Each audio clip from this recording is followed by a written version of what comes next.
Beauty. We are live and we've got some attendees starting to join. So I'm going to duck off. I'll still be here, but I'm just going to stop my video and stop talking. Oh, no.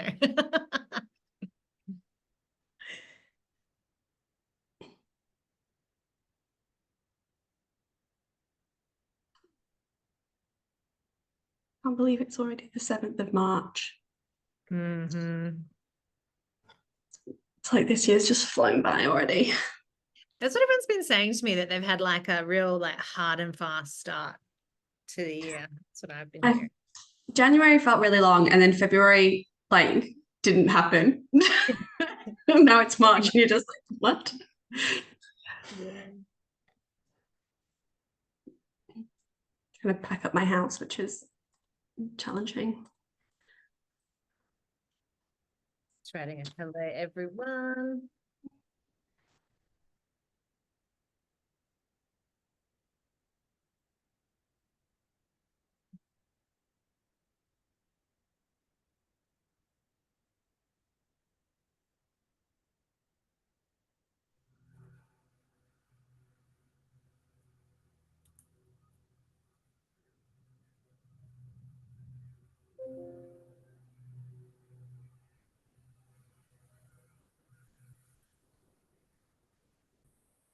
Morning. Hello. Yeah, you Hi. can unmute and say hi if anyone wants to. I was just wondering if this might be recorded, because I might need to jump off for a meeting in halfway through. Yes, we will be recording today's session and sharing it afterwards. So if you do need to jump off at any point, we'll be able to send that through after the session. Awesome, thank you.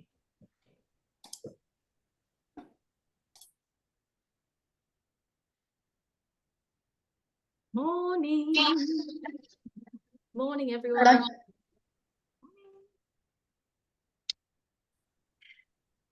This is actually quite good. So for those that have just joined, hi, Betsy. I'm quite pregnant right now, and I still haven't figured out names for my baby. So I'm just looking at all the names, being like, any inspo? What have we got going on here? What haven't I thought of? Maybe we could do that into the chat if everyone could put their baby names. Put baby name suggestions in. I don't know what I'm having. It's boy or a girl. But yeah, hit me up. I'll add it to the list. I think our problem is we've got too many names in the list. We really probably need to drill it down. But it's okay. We've still got 5 weeks. We're good to go. Josephine. That is one of the names on the list, actually. A good start. Strong start. Thanks, Maggie. Ooh, yeah, oh, yes. Alexis, autumn. I do like autumn as well. Okay. No problem. I don't like too many names. All right, this is a great icebreaker. Name. There's a prize for whoever gets the winning name. Membership for a year. Yeah. Augustine.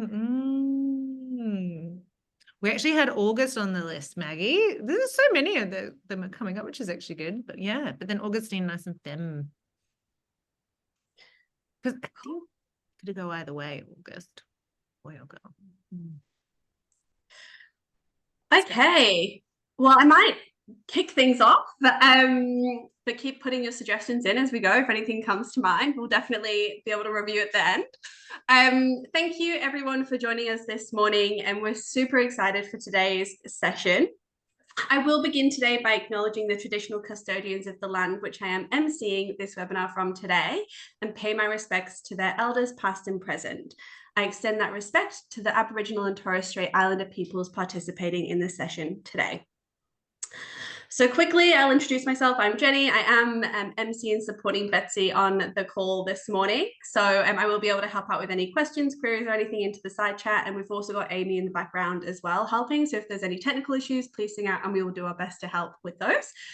A couple of quick housekeeping things. As I mentioned earlier, today's event will be recorded, so we will be able to share that afterwards so that everyone does get access to the information in any workbox or tools provided within the session.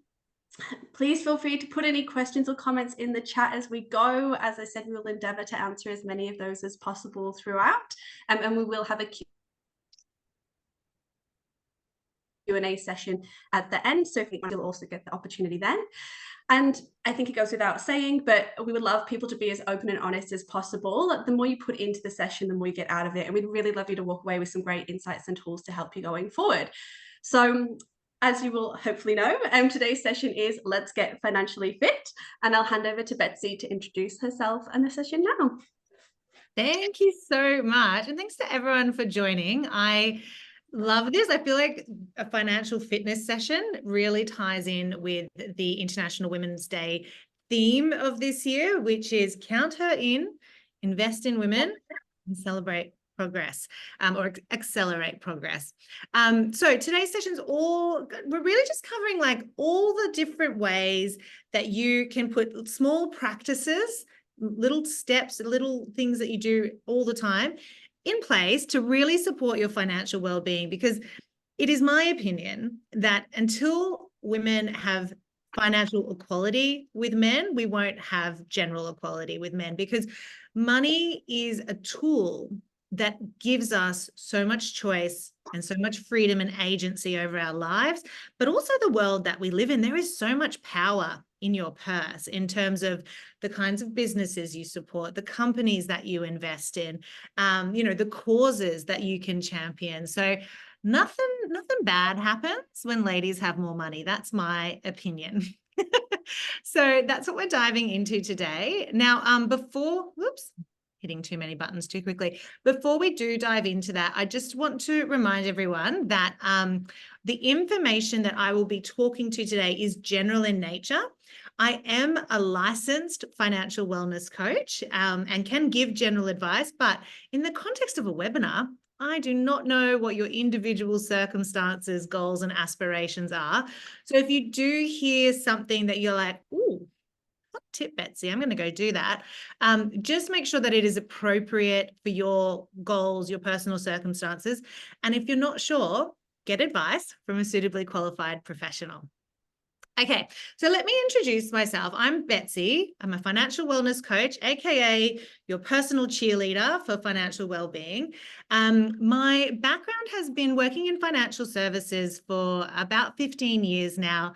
Started out running bank branches, went into the very fun world of private banking, advising wealthy families and individuals, and then pivoted into the fintech space where I was building brand new banks and financial wellness apps. And whilst doing all of that, I came to realize that I really just missed the one-on-one with clients and helping everyday Australians, everyday individuals and couples understand, and not only the way that they do money, but why they do what they do with money, to really support them to build the confidence and the skills, as well as the mindfulness required to create really sustained long-term wealth. And so that's where I pivoted into running my own business as a financial wellness coach. And I've had a fabulous time on the journey. I'm really lucky to say I love what I do.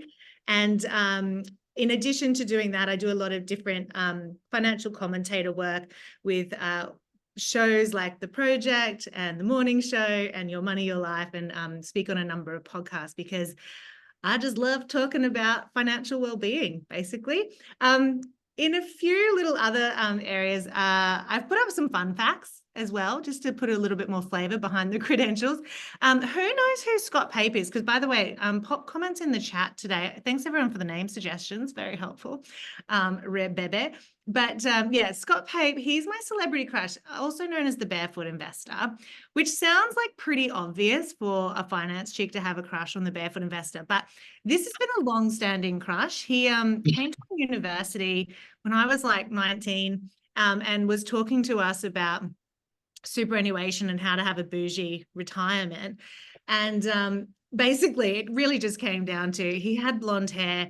He was wearing R.M. Williams boots. I'm a country girl. He was talking to me about bougie retirement. And I just thought, woof. But actually, it's been quite serendipitous how influential and how many parallels there are between our careers. So things I love to do, although haven't actually been doing a lot of lately, given my current state, but is surfing. My vice in life is luxury boutique hotels. If I can get an amen on anyone else who loves a little luxury boutique hotel. Ooh, Tiala. Ooh, personal connection there. I like that. they're my vice in life. If there's anything that you want to treat me with, get me a night in a hotel and I'll love you all forever. And wine, I really played the wine card well in that I married someone who runs a wine business.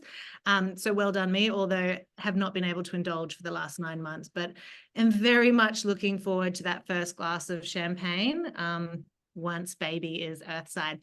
Okay, I want to talk about you guys, because I really hope that there's something that everybody can get out of today's session. And I just thought, let's just start, let's put a stake in the sand.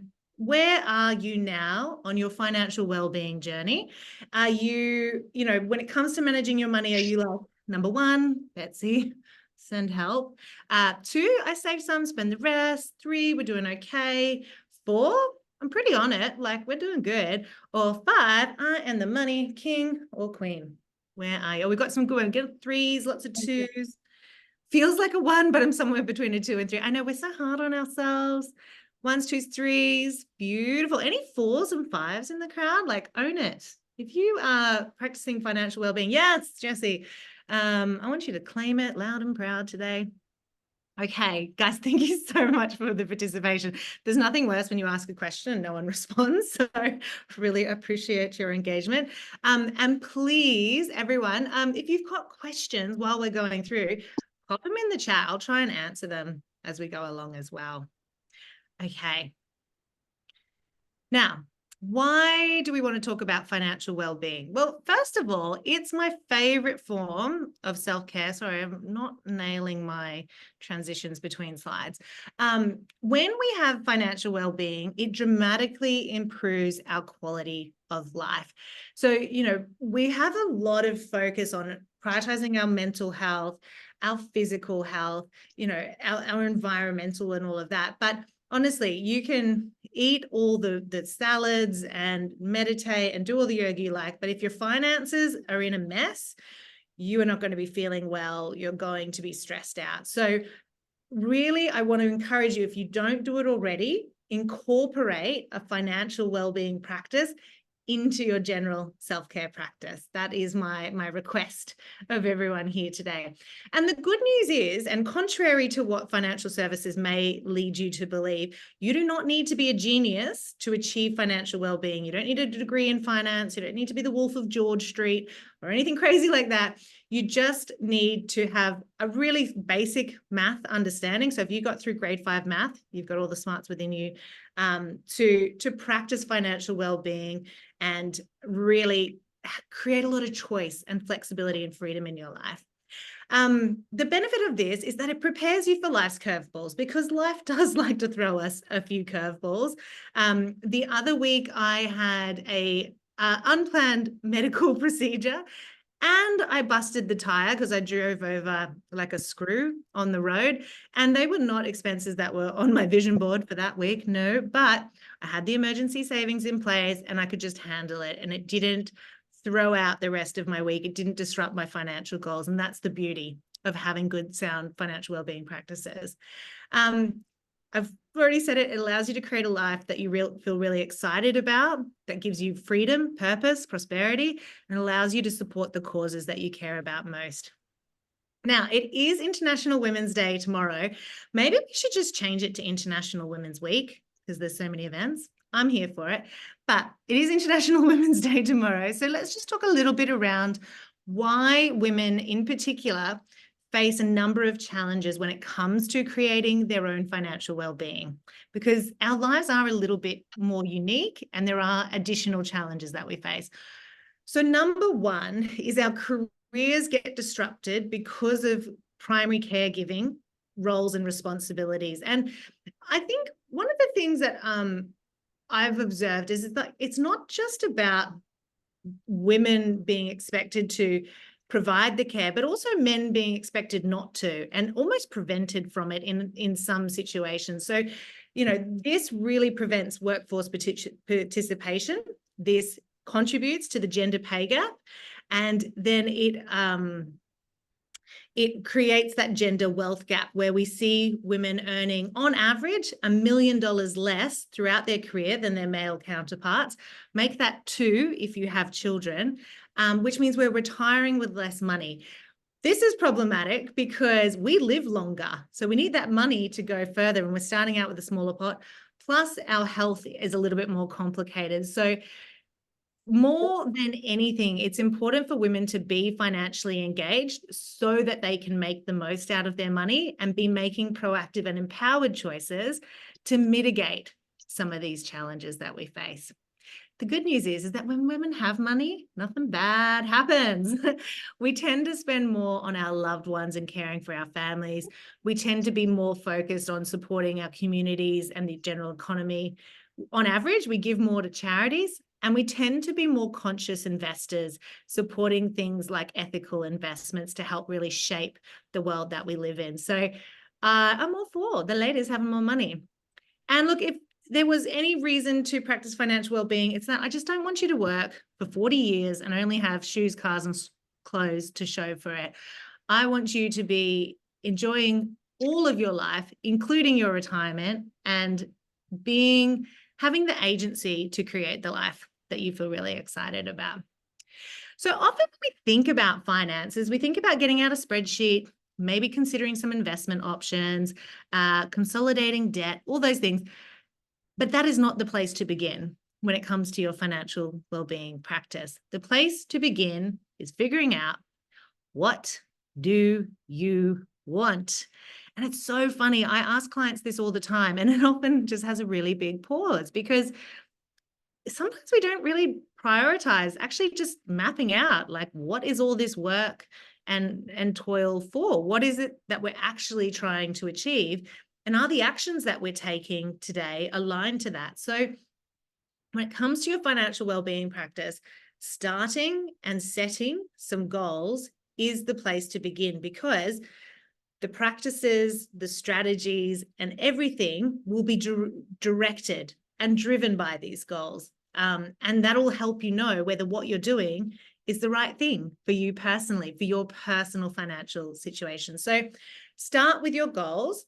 Divide them up between short, medium, and long-term goals, because this will help with our strategy. And an ideal financial goal includes what it is that you want to achieve, by when, and how much money you're going to get there. Those three ingredients will allow you to take a goal and turn it into an actionable strategy. So I'm just going to pause. I want you to just write one goal that you have for your finances. Could be small, could be large, whatever it is, but I just want you to make sure it includes what it is, how much, by when. I would really love it if someone puts a little goal in the chat. Whilst you're thinking about it, I'll share one of mine. So I run my own business. I've been running my own business for just over a year. This is a new thing. I used to have my corporate gig and do this as a side hustle. Recently stepped into doing it full time, which meant nobody's paying my mat leave when this baby arrives. So for me, it was really around, how do I enable myself to be the kind of parent I want to be and be around for that? So I set a goal of saving $45,000 within the business to fund 9 months of mat leave, which I have hit. Yay! I'm going to celebrate myself. But no, I'm really excited because that was really important to me, to be able to hibernate the business and just focus on parenting for a little while. That's what suited my family.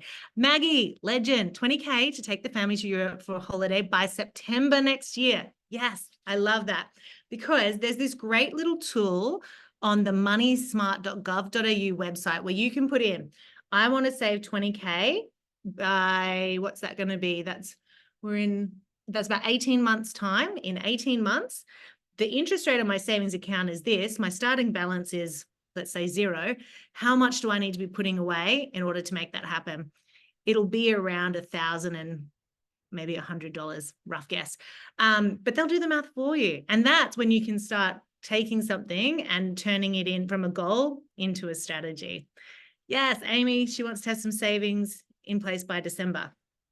Now, why do our goals fail sometimes? Because that's really disheartening when that happens. And that's often what throws us off our, it throws out our momentum, and then we kind of give up and we stop prioritizing it, because no one likes to fail, right? That's not a nice feeling. So sometimes our goals are too big. I often see this when I'm working with clients and they're saving up to buy their first home and they set a timeline that is really short. Like, I'm going to build up a deposit of $100,000 in 1 year. And I'm like, your salary is $80,000. Like, assuming you spent none of it, you're still not going to hit your goal. Like, let's be realistic. Let's make sure it's achievable, what we're setting out to do. Sometimes the goals are too vague, like, oh, I just want to save money. If you save $1, does that mean you've nailed it? You've hit your goal? Be more specific. What, how much, by when? Bonus points if you can add a why. Sometimes we take on goals that aren't our own. If you're someone who wants to travel the world and, be able to say yes to adventure at any time, buying a home to live in isn't really congruent with that goal, but maybe it's something that you've absorbed as like, oh, this is the way to create wealth and this is what the measure of success is. So just really questioning, is this my goal? Does it align with the life that I want for myself? And if so, great. If not, rewrite it.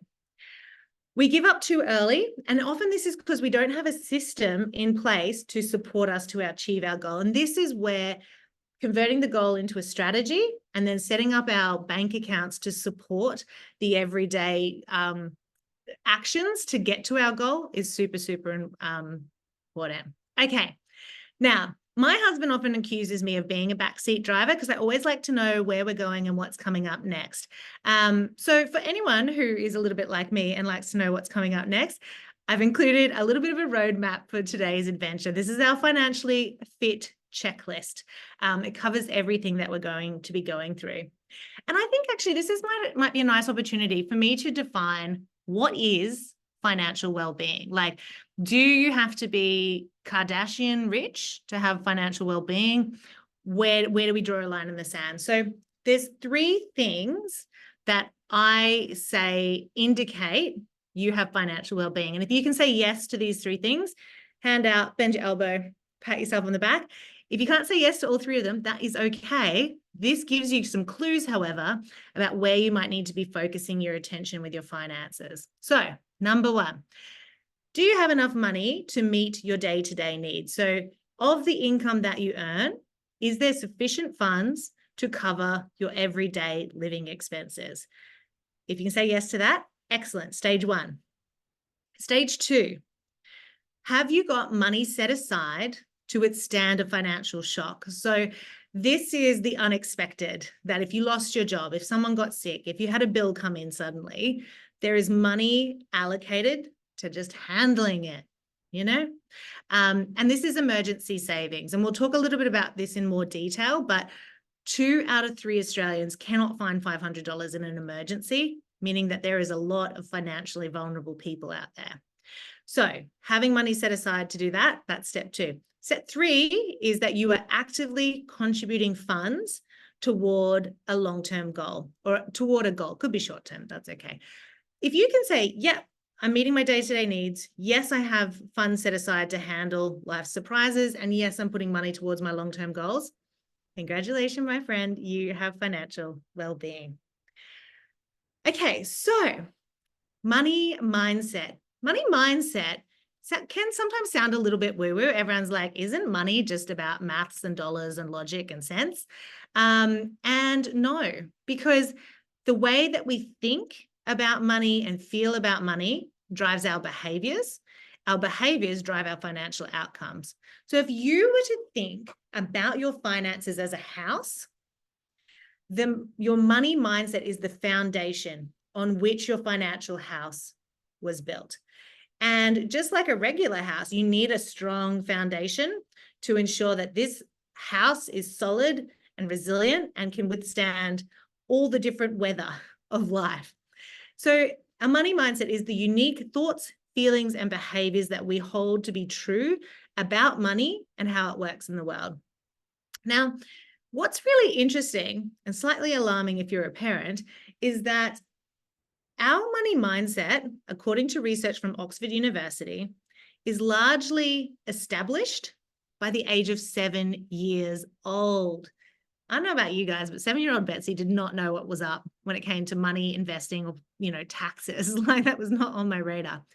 But it's interesting because the way that we see people talking about money, handling money, managing money is very much influencing how we will behave with money. So in some ways you could just say, well, this is cool because my money mindset's not my fault. Yay, I'm off the hook. And that is true. It isn't largely your fault. It's often the sum of your experiences. However, if your money mindset is not supporting your financial well-being, if you have behaviors that sabotage your financial well-being, then it is only you who can change it. So let's first of all try and unpack what our money mindset might be, because this is a largely subconscious state. It's things that we have been doing on autopilot for years and years and years. So I'm going to take you through a couple of questions. I want you to answer them with the first thing that comes to mind, and just observe. Don't judge, just observe and start getting some clues around some of the thoughts, feelings, and beliefs that you might be holding as true around money. So first question is, my money habits are best described as, and feel free to pop it into the chat if you want to share. I was doing this session for another organization recently and someone put chaotic. And I loved their honesty. I was like, yeah, that feels. My biggest fear around money.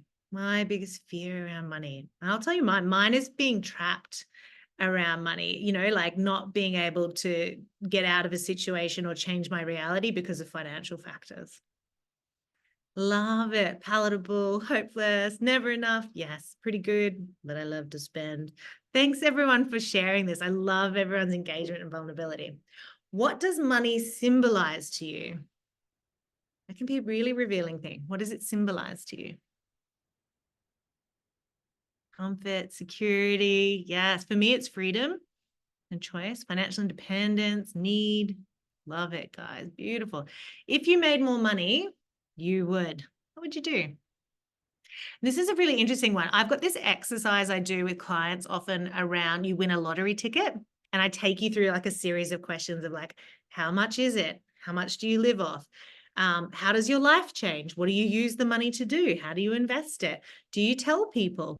And it's so interesting what comes out of that. So that could be a really fun one for you to try on your own.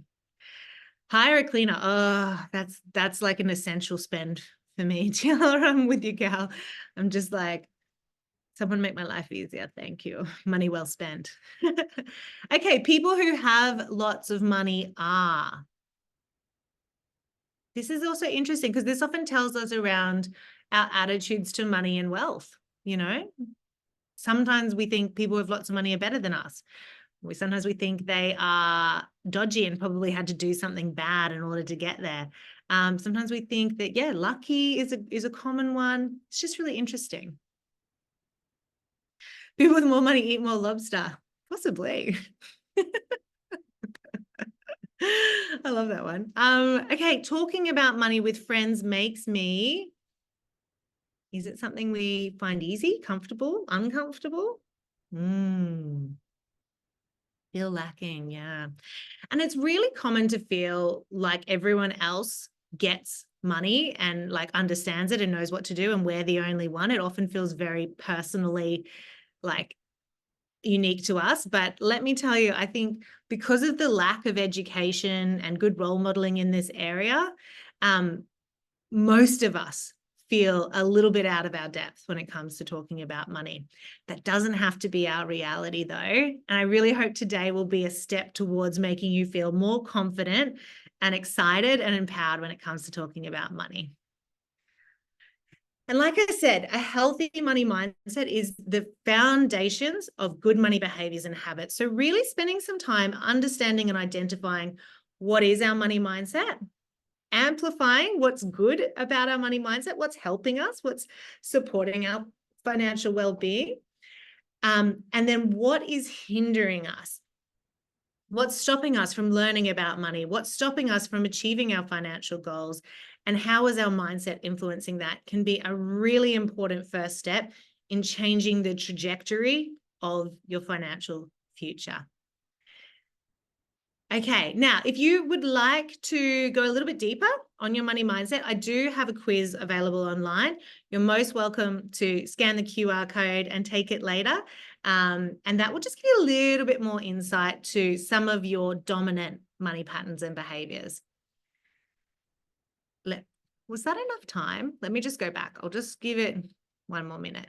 Okay, well, not even a minute, like 30 seconds. And I'll have a glass of water, quickly scan, and then we'll move on. Okay. So, okay. We've talked about money mindset. Now we want to talk around that stage 2 of financial well-being, which is the emergency savings. Now, these emergency savings get a lot of different names. I like to think of my emergency savings like the financial equivalent of your ride or die friend, always there by your side to get you out of a tight spot. So people call them rainy day funds, emergency funds, the pack up and shoot through fund, the get out of jail fund. Some people call it the F off fund. I don't know. I don't care what you call it. Just please have one. That's my request, because this is what creates resilience in your life, and it enables you to stay on track with your financial goals and priorities when the unexpected happens. Fire extinguisher, yes, of course, barefoot, duh, yes, I should have included that one, yes. Runaway fund, yes, you know, whatever you want to call it, name it, just have one. Now, essential ingredients for an emergency fund is that it is a separate savings account from your everyday money management and spending. You do not want those two mixing. You want it put over here as a little war chest available when you need it. Now, ideally, it's a fee-free account. Ideally, it earns some interest while that money is parked there, ideally. Now, if you've never had an emergency savings fund, just saving up $1,000 is a great place to start. You can solve a few things with $1,000.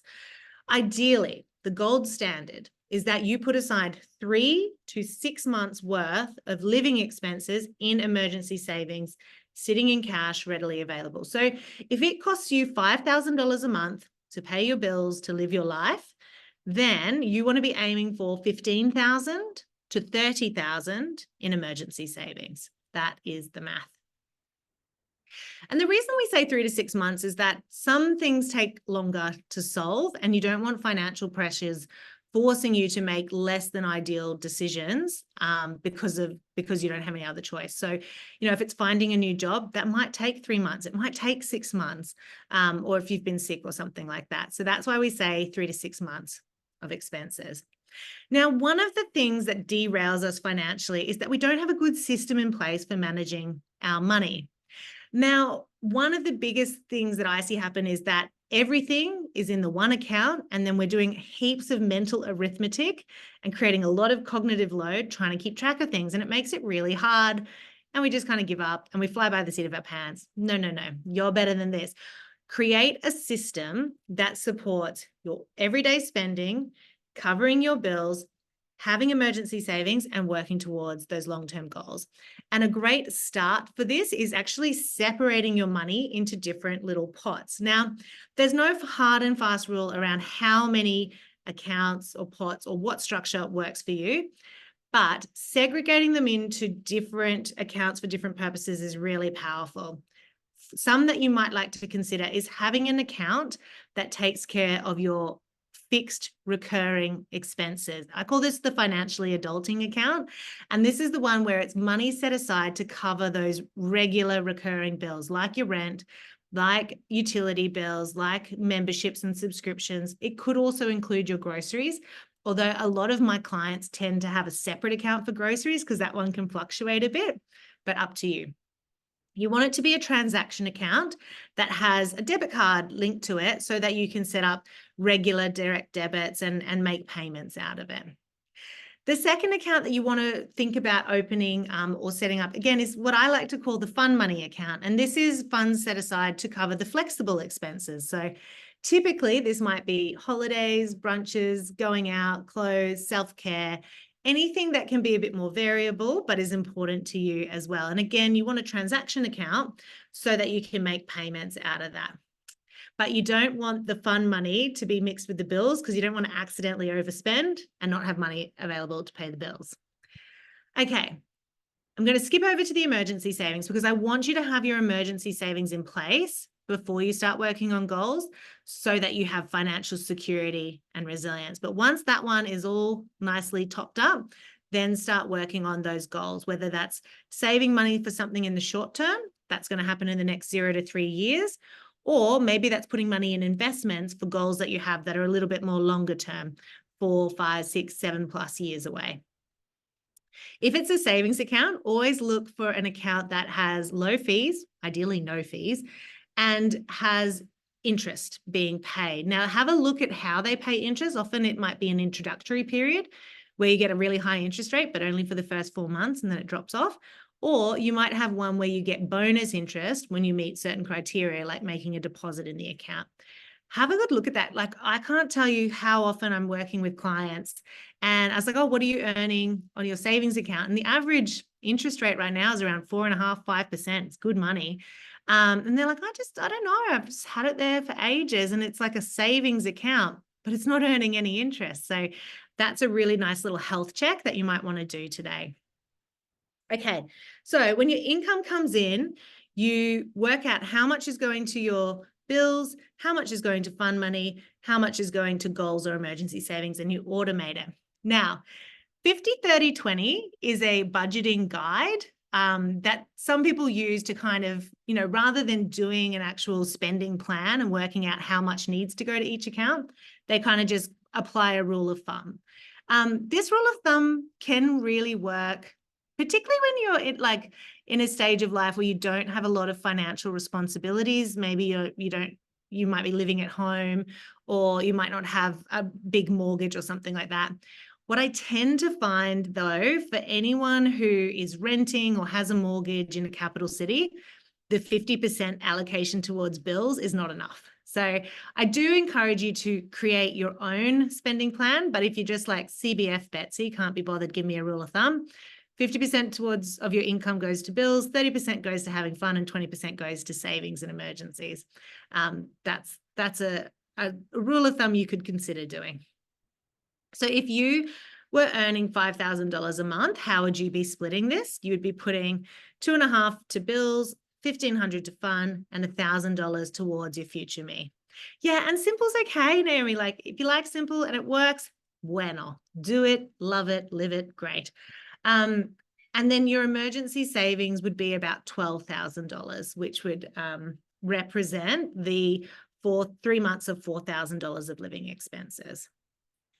Okay. Now, I put this one up here. Hopefully it makes you laugh. But I want to talk about the habits that derail our financial well-being. It could be that the stuff you bought didn't bring you happiness like you thought, but you continue with the experiment nevertheless.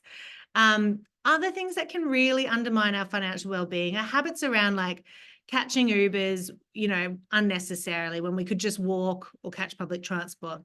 Unused subscriptions. Australians, on average, according to Finder, spend $1,200 a year on unused subscriptions. And I'm like, little confession, guys, I actually looked at my subscriptions the other day, realized I have a Stan account. Who knew? Not me. But turns out my girlfriend knew because I changed the password trying to get back in. She's like, hey, did you change the password on your Stan account? And I was like, why do you have my Stan account? Anyway, so yeah. It happens to the best of us. Please do an audit on your subscriptions. Takeaways because we're not organized. Overspending because especially when we've got the card details saved on our internet browser or the Tap and Go or the Apple Pay, and it's just like tap, tap, boom. There goes $100 at Priceline that I didn't intend to spend. So just finding ways to be more conscious around your spending can help.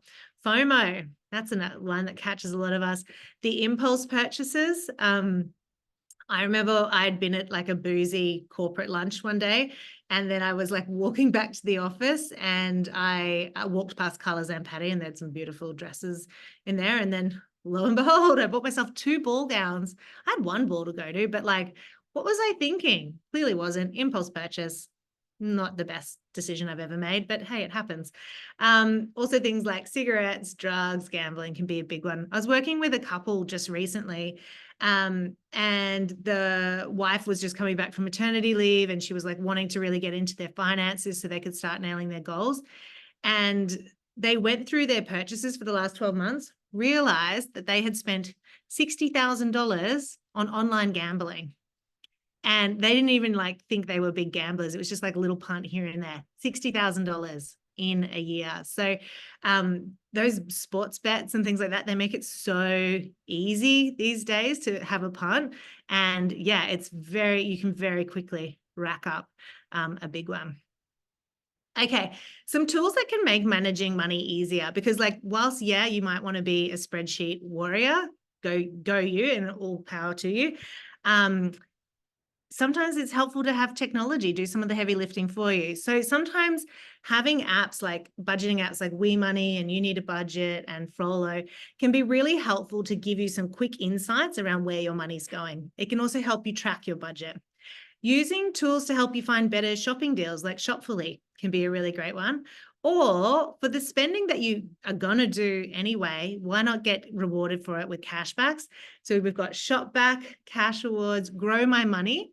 I personally love Grow My Money because you can either take the money as cash or you can put it towards your mortgage or your super.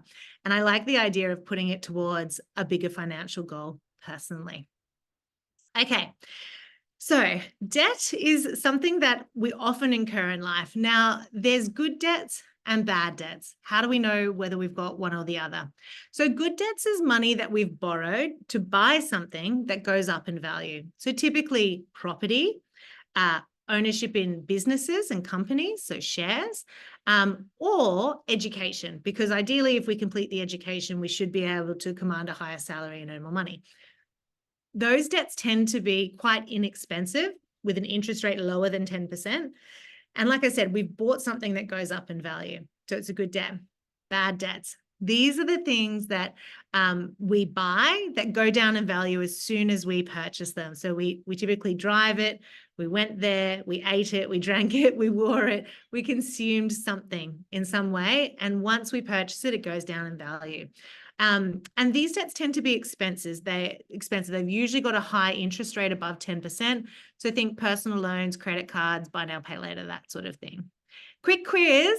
If you put $2,500 on your credit card at Christmas because you forgot that Christmas was coming around and hadn't budgeted for it, and you just paid off the minimum repayment, how long would it take you to pay off that Christmas? Is it A, 1 year, B, 5 years, C, 30 plus years? What are your thoughts, people? Quick guesses.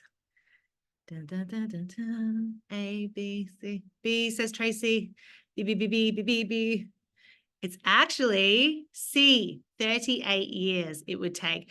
So whilst the credit card companies will say your minimum repayment is this, doing just the minimum repayment is not going to pay off the debt, not anytime soon. And it will cost you this, it would have cost this person more than $5,000 in interest repayments during that period. So with any kind of personal debt, being able to make more than the minimum repayment will save you money in interest and see you pay off the debt quicker. Now, if you have accumulated some debts and you're like, how am I going to get on top of these? Is there a method we can follow? Yeah, there's two different ones. The snowball method, which prioritizes paying off your smallest debts first, working up to bigger ones, or the avalanche method, which writing out all your debts, you pay off the one with the most expensive interest rate first and work through to the least expensive one.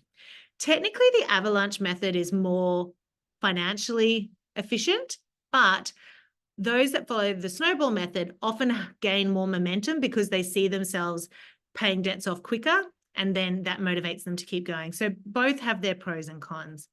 But if you find yourself with some debts, that's okay. You have all the smarts within you to get out of it. You just need a good plan. So start by writing them all down. Smallest to largest, what's the debt, how much you owe, the interest rate, and the minimum repayment. Second thing is we need to remove the temptation that got us into debt in the first place. So, this could be hiding your credit card from yourself, canceling your credit card, removing it from your Apple or Google Pay, removing it from the saved browser thing where it's like, do you want to save your card details? No, because you want to create friction in your purchase to slow down your decision making so that you have time to decide, do I actually need this or not? Now, if you do have a number of debts, you do have a lot of power as a consumer to negotiate a better deal, whether that's consolidating it into one loan, maybe doing a balance transfer, maybe if it's a credit card, or simply just negotiating a better deal. So do a little bit of research, call up your provider, say you're trying to get on top of your debts, and ask what they can do to, lower your fees, lower the interest rate. It helps to have data around what other offers are out in the market. But if you don't ask, you won't get. Now, I should have mentioned there is a workbook that comes with today's session, which has lots of exercises for you to do, but has lots of these tips there. So please download that and use it. And these little get out of debt tips are in there along with lots of other stuff we're covering today. Okay, so you've written down your debts. You're making the minimum repayment across all of them, and then you're directing your surplus cash towards one of them. And you are going to keep directing it at it until you pay it off. When you pay off that first debt, you have a little celebration. Maybe you get yourself a little mani-pedi, I don't know, but nothing too crazy, like no trips to Ibiza to celebrate. But have a little celebration and then rinse and repeat. Focus on that next debt. Pay it off, the next one, the next one, the next one, all the way through until you are debt-free. Now, when it comes to our finances, often we think about, how do I reduce my expenses? How do I cut back on what I'm spending in order to get ahead, have more money for savings? There is a limit to how much you can cut back. Like, you can only be as frugal Franny for so long, eating, Maggi 2-minute noodles and not going out anywhere. I love to focus on how can I increase my income, because your capacity to do that is limitless. Really, it's up to you at how much you want to work, how creative you can get, and ways that you can generate income. So feel free to take a little screenshot. Again, this is in your workbook, but thinking about how can I boost my income? Is it getting more qualified? Is it applying for a higher paying job? Is it negotiating a better performance? Or is it utilizing existing skills and resources that you have to generate income in addition to your job? Joe says side hustles are where it's at. I have to agree, Joe. I started my company as a side hustle, and I think it made me an extra $40,000 in my first year of operating it, just doing it like a couple of evenings a week and on a weekend. And yeah, that was money that really helped with some of my goals. So, think creatively, what's available to me, even just like flipping stuff on Facebook Marketplace can be quite a tidy little income. So think about, how can I increase my capacity to earn? Okay, so tax time. Everyone loves taxes, don't they? No, not really. I like to think about tax as the yearly subscription I pay for living in this lovely country of Australia, and childhood was my free trial version. I miss the free trial version. Now, there are going to be some changes to our tax system come July. You might have seen like there was the stage 3 tax cuts, and then that got reversed, and now it's something different.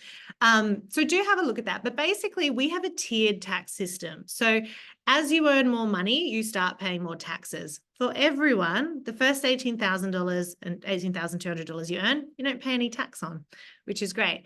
And then you start paying 19, then you pay 32.5. So just keep that in mind, that it's a tiered tax system. I think we freak out about tax a little bit too much. Like for me, tax is a success fee. Obviously, I don't want to pay excessive tax, but if you're making money, you'll pay some tax, but you're making money. So happy days.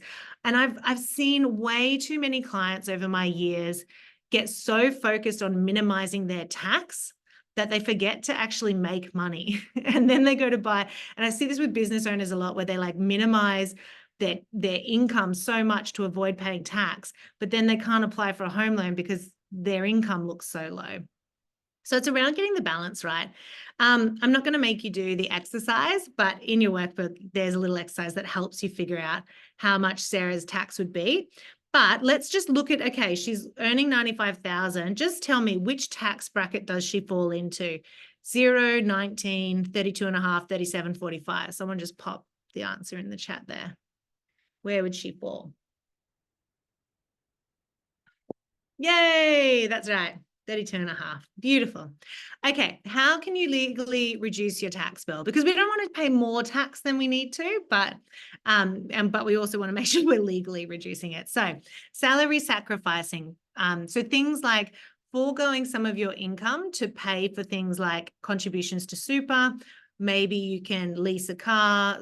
Sometimes they let you salary sacrifice childcare. It depends on the company that you work for, but doing that lowers your overall income, lowers the amount of tax you can pay. Get advice from HR, from your accountant, or use an online calculator to work out what's the financial benefit of that. Making extra top-ups to super can attract some tax discounts.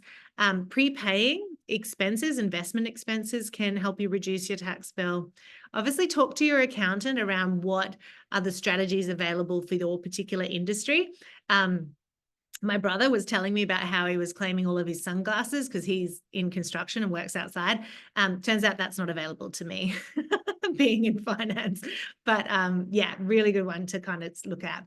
Donating to charities is another great one. Okay, superannuation. I just want to have a quick question. Who here is an active investor? Any like hands up or me's? Pop them in the chat. Okay, who has a super fund? Everyone, congratulations, you're all investors. So super is money that we set aside today in order to fund our retirement, because at some point you're going to want to stop going to work and you need to build up some savings that can generate income to pay for your lifestyle whilst you're not working. Now, superannuation was created by the government to encourage us to become independently self-funded retirees. Because often I hear people say, Betsy, there's a pension. Like, why am I going to bother putting extra money into super when I can just live off the pension? My friends, the pension is $24,000 a year at the moment. It may not even be that when we get there. I don't know about you, but this does not happen for $24,000 a year, which is why it's really important for me that I'm contributing to super so I can enjoy a nice bougie retirement. I mean, I don't know about you, but I would rather be like cruising the Med with my besties in retirement than cruising Parramatta River. That's just me. So if you're like me and you want to make sure that you make the most of your super, then really paying attention to it now will make a huge difference to your final balance. And it doesn't always involve putting in extra money, which is obviously helpful, but things like, and we'll get into it in a second, but making sure you're paying low fees and that the performance is good makes a huge benefit. We love super because it's a very tax efficient way to build up wealth. Every dollar you earn in super pays 15 cents tax. Every dollar you earn in your personal name, depending on your marginal tax rate, you might be paying 19 cents, 32 cents, 45 cents tax. So in super, money invested, more of it is going to your investment and compounding and growing. And it's your money. Like, it's sometimes one of the biggest assets we have outside of our house. So yeah, we want to look after our money. When we look after our money, it looks after us. Your super is getting a pay rise this year. It's currently at 11%. It'll soon increase to 11.5% if you're an employee. And it's going to go up to 12% the following year. Also, if you're someone who cares about creating an ethical world, your super is one of the most powerful ways you can do that by choosing to invest ethically. So, the power of your super fund is enormous. Now, it can be really hard to work out, like, am I on track for a retirement? Like, will the money I have today translate into enough in retirement? So this is a guide from the Super Fund Association of Australia saying what target balance you need to have a comfortable retirement. I say comfortable because comfortable is a very subjective term, but we're going to roll with this number.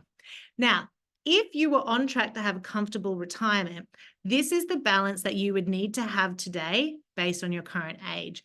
So if you are, let's say, 45 years old, you'd want to have at least 213,000 to be on track for that balance. Oh, I think it was 590,000. Now, what is the reality for most Australians when it comes to the balance of their super fund? It's a lot less. And already you can see that big super gap between men and women. So if you find yourself saying, oh gosh, my super's not where I want it to be, what can I do to get it on track? Number one, combine into one fund so that you're paying less fees. Two, track down your lost super. There's billions of dollars in lost super floating around in Australia. So track it down. You just go onto the MyGov website, head to the ATO portal and look up in the super section. Jenny says, is that figure assuming you own a home? Yes. So that's assuming you own your home outright, no mortgage, Jenny. And then you have, I think it was 590,000 in superannuation balance. It's assuming that. So yeah, now to figure out what you personally need, I always recommend chatting to a financial advisor. But that's a general rule of thumb that the Australian Super Fund has come up with. You can look at your super performance through the MyGov portal. They've also got your super comparison tool, which will tell you how your super fund's performing to other funds and whether you're paying high fees or whether the performance is bad. If it's not performing as it should, that might be an indicator that it's time to switch super funds. Use cashback sites on your everyday shopping to get cashback and contribute that to your super as well. Every little bit counts. Making extra investments is another good way. And if you are on parental leave or not working for a period and your spouse is earning money, if you're earning less than $45,000 a year, they can make a contribution to your super fund and get a $540 tax offset. Again, get advice from an accountant or suitably qualified professional. As women, as individuals, but particularly as women, we're often taught that we just need to save money. And cash and savings are great, but they're not going to be enough to create the wealth that you need to have a lot of financial freedom in your life. And I want to highlight this by just showing you why cash doesn't always grow sufficiently. So if I gave you $10,000 back in 2000, when everyone was worried about the Y2K bug, how much would it be worth today if you left it under the mattress, if you invested it in a savings account, or if you invested it in Australian companies? If you left it under the mattress, it's still going to be worth $10,000, but obviously your buying power has gone down. If you left it in a savings account, it will have compounded and grown to about $23,000. But if you had invested it in Australian companies, you would have nearly $57,837. And so this is why it's really important for enabling us to create long-term wealth that we use investment strategies for our long-term goals. This is why super is so great, but also outside of home ownership and our short-term savings goals, we want to be learning how to invest safely and strategically. And this is because of the power of compound returns. The longer that we can invest consistently over time, the more money we can make.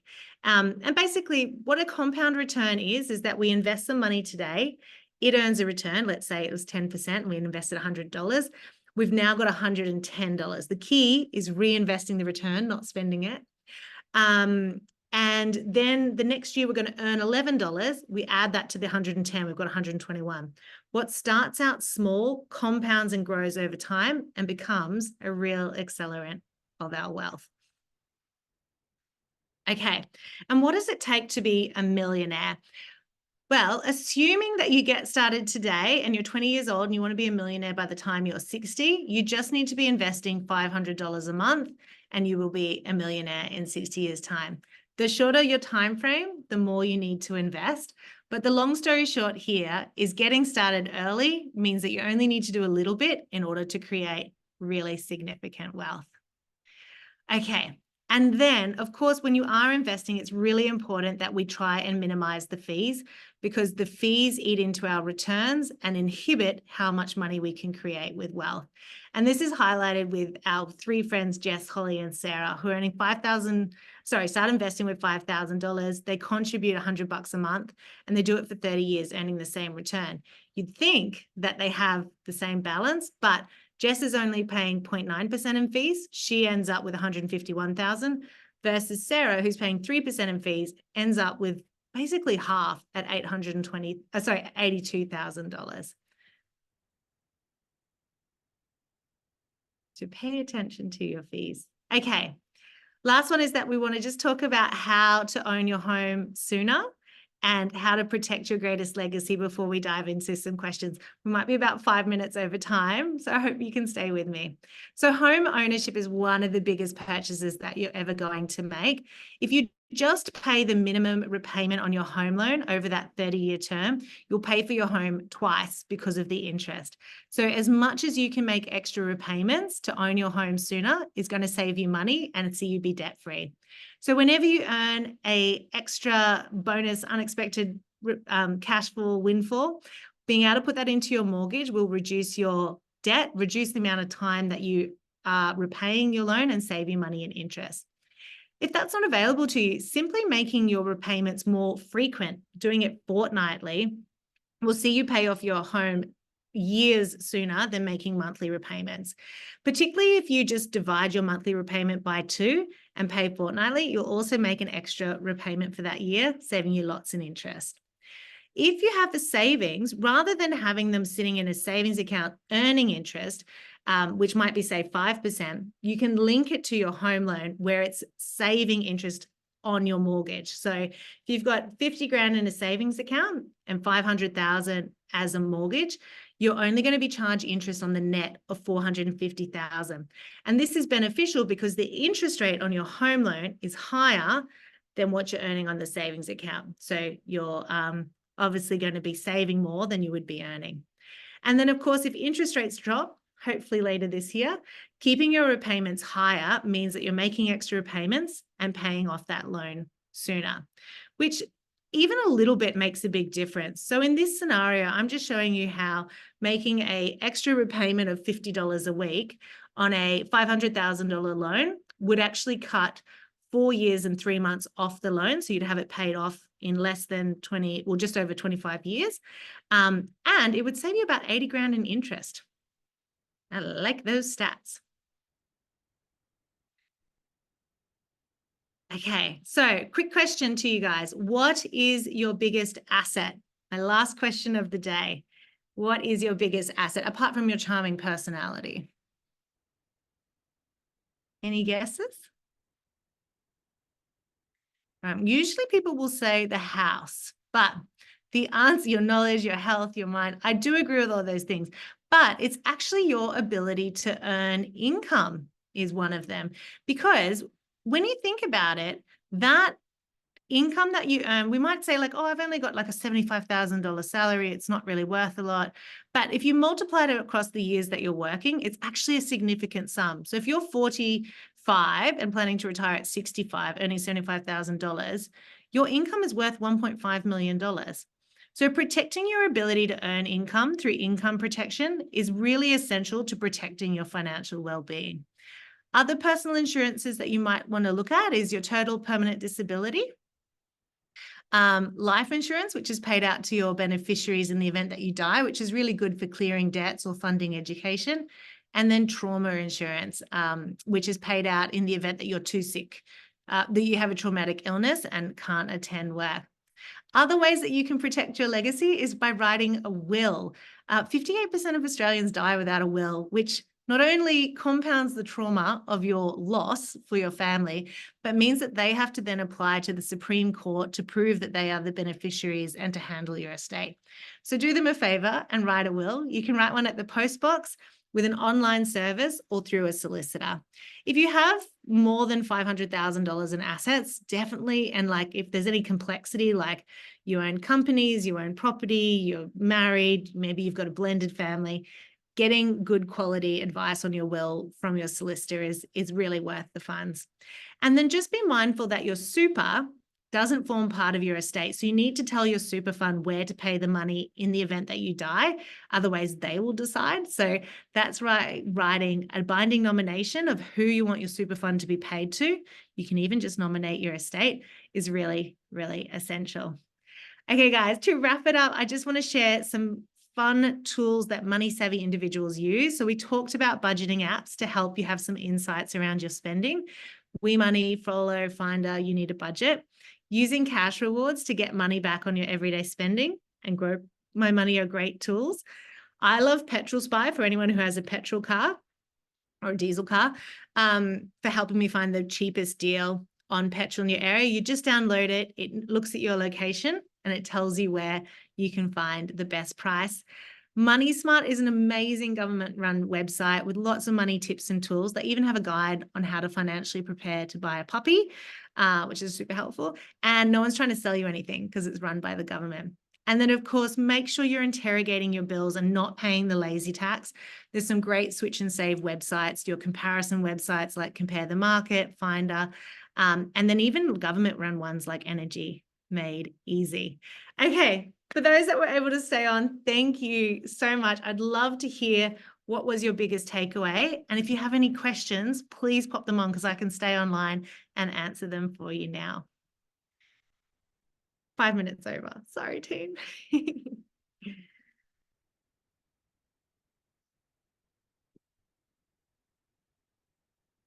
You're welcome. Ability to learn. Yes, Maggie, I agree. Your biggest asset is your ability to learn. Jenny and Amy, how are you doing? Thank you, Tracy.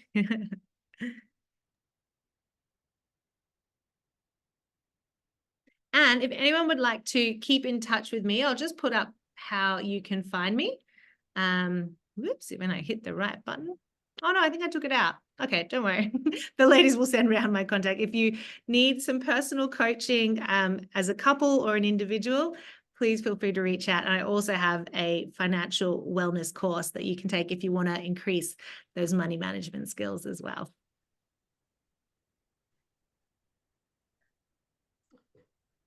Thank you. Such a brilliant session. Thank you so much, Betsy. Honestly, I don't even mind that ran over because I was just glued to every word, writing it down. I've got like 4 pages of takeaways. Excellent. And I love writing to hear notes that. as well. That was so brilliant. No, we'll definitely be sharing the recording on LinkedIn probably this afternoon. I've got a few posts to share, but yeah, we'll share the recording and then also all of your details so everyone can reach out directly if they'd like. And then my details if anyone needs the workbook, if they didn't get it to their emails this afternoon. So valuable, something I think that's really important to everyone. And you've put it in such a digestible and yeah, I guess way that makes everything seem possible. You know, saving money can be so daunting. Yeah, definitely. Well, and also I just noticed there was a question from Grace. Yes. Is it okay if I answer it? Absolutely. Yeah, cool. So Grace asked, how do you deal with a side hustle where it's like not regular income? Treat first of all, know what your expenses are, Grace, and then ensure that your, potentially like your salary is covering them, and then use that irregular income from your side hustle as money that you put towards those goals. It's like your goal accelerant fund. Keep in mind that you will have to pay tax on any income you're earning. So I always like to have for a side hustle or a business account, the account that receives the income and then a little savings account attached to it that I put my tax in until it's due to be paid as well. So I hope that helps, but yeah, definitely reach out if I can help with more specific advice. I have a question on the tax on a side hustle then. So I'll Yeah. piggyback on the question. Perfect. But what would you suggest in terms of, I guess, putting away to cover your tax, knowing that it's kind of not clear, I guess, how much you're going to earn over the course of a year? Yeah, that's a great question. So if you do have a salary and you know like what your top tax rate's going to be, so if you're like 32, if you're earning say 80,000 and you're hitting the 32.5 cents, then on your side hustle income, assuming that you put away, 35% is like a good rule of thumb. It might not be perfect, but it'll get you mostly there. If you're earning more, you might have to put aside a little bit more again. But yeah, think about what's my top marginal tax rate and putting at least that aside. So for every dollar you earn, putting aside 35 cents, good rule of thumb. Yeah. Awesome. Well, Thank you, everyone who is still on the call for joining us. I think it's safe to say that was an incredible session and with lots and lots of really great takeaways. As Amy said, we will send through the presentation as well as the supporting docs. And if you do have any further questions or would like any further support, please feel free to reach out to Betsy as well. I think this is a really important topic and yeah, really critical for us to all be very well money managed. So yeah, thank you so much for your time, Betsy. And I love that session. I hope everyone else did too. Thanks, guys. We'll see you soon. Bye. Thank you so much. Bye. Have a good afternoon. Bye.